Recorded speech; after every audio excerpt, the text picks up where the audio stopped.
आइए जानते हैं उत्तर प्रदेश के प्रमुख खबरों सिर्फ 5 मिनट में। साथ में योगी आदित्यनाथ ने किया बोले, किसान भाइयों को सभी जानकारी इस वीडियो में।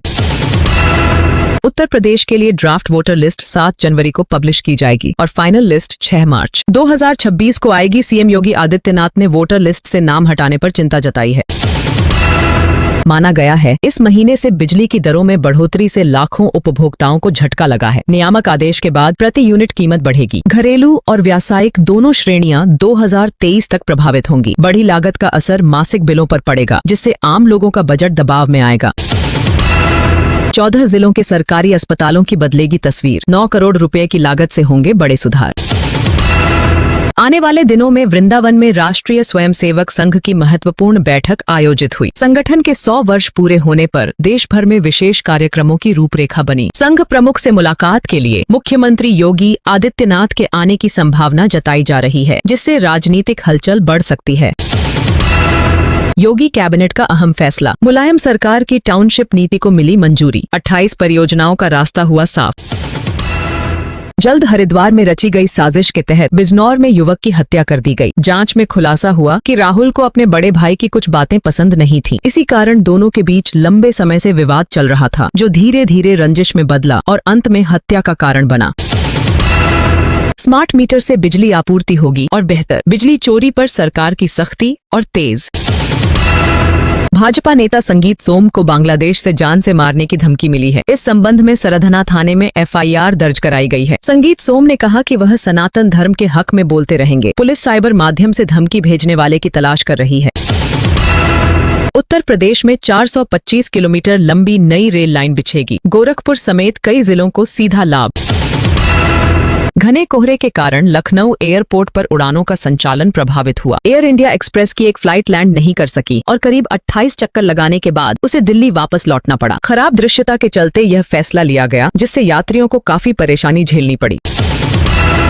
बिजली बकाया रखने वालों पर कड़ा रुख। विभागीय अधिकारी घर घर जाकर करेंगे कार्रवाई।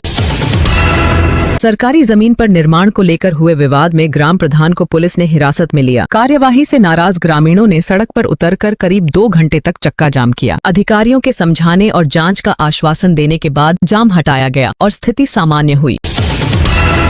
किसानों के लिए बड़ी राहत। गेहूं के न्यूनतम समर्थन मूल्य में 250 रुपए की बढ़ोतरी। काशी में कड़ाके की ठंड और ठिठुरन से जनजीवन प्रभावित हो गया है। सुबह शाम घना कोहरा छाया रहने से दृश्यता बेहद कम हो रही है। मौसम विभाग ने अगले 3 दिनों तक घने कोहरे का अलर्ट जारी किया है। लोगों को सतर्क रहने और अनावश्यक यात्रा से बचने की सलाह दी गई है। गन्ना किसानों को प्रति क्विंटल 40 रुपए का अतिरिक्त भुगतान मिलेगा। लखनऊ में कक्षा 8 तक के स्कूल उत्तर प्रदेश में गंभीर ठंड की लहर के बीच 8 जनवरी तक बंद रहेंगे। उत्तर प्रदेश FY28 तक $1 ट्रिलियन की अर्थव्यवस्था का लक्ष्य रखता है, जिसमें तकनीक और इंफ्रास्ट्रक्चर रणनीतियों पर ध्यान। वित्त मंत्री सुरेश खन्ना द्वारा खुलासा। बाराबंकी। उत्तर प्रदेश की 17 वर्षीय लड़की को इनोवेटिव धूल मुक्त ब्लैक बोर्ड विकसित करने के लिए प्रधानमंत्री बाल पुरस्कार के लिए चुना गया। उत्तर प्रदेश के मुख्यमंत्री ने राज्य विकास के बीच प्रधानमंत्री नरेंद्र मोदी से मुलाकात की। विशेष गहन संशोधन के बाद उत्तर प्रदेश के ड्राफ्ट चुनावी रोल से 2.89 करोड़ वोटरों के नाम गायब। 2026 के पहले दिन बिजनौर उत्तर प्रदेश में एक व्यक्ति ने नाबालिग लड़की को चाकू की नोक पर दुकान में बंधक बनाया, उसे बचाया गया और आरोपी अजीत बाल गोविंद को गिरफ्तार किया गया। केंद्र ने प्रशासनिक सुधार के हिस्से के रूप में उत्तर प्रदेश में IAS कैडर की संख्या 683 तक बढ़ाई। 2026 के लिए उत्तर प्रदेश में बड़े प्रोजेक्ट तैयार, जिसमें 1,50,000 भर्तियां और 35,000 पुलिस इंडक्शन शामिल। चुनाव से पहले परिवर्तन की नजर। यूपी पुलिस को भर्ती के लिए आयु छूट। उप मुख्यमंत्री ब्रजेश पाठक ने मुरली मनोहर से मुलाकात की। अवैध अतिक्रमण पर कार्रवाई। 1 लाख इनामी अपराधी गिरफ्तार। उत्तर प्रदेश ने विकास पहल के हिस्से के रूप में विद्युतीकरण प्रयासों को दोगुना किया और ऊर्जा उत्पादन को तेज किया। योगी सरकार की योजनाएं जारी। सेमीकंडक्टर निवेश प्रोत्साहन, इंफ्रास्ट्रक्चर प्रोजेक्ट्स और रोजगार ड्राइव पर focus. UP board pre board परीक्षाएं जारी। कक्षा 10 और 12 की प्री बोर्ड परीक्षाएं 8 जनवरी से 21 जनवरी तक चल रही हैं।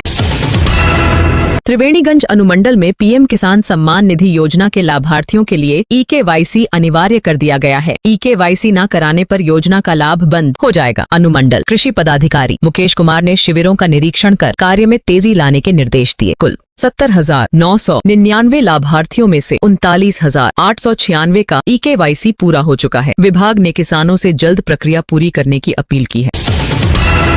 लखनऊ में बेसिक शिक्षा निदेशालय कार्यालय पर हंगामा हुआ। मंगलवार को कार्यालय के बाहर कर्मचारियों ने विरोध प्रदर्शन किया। यह प्रदर्शन UP educational ministerial officers association के बैनर तले किया गया।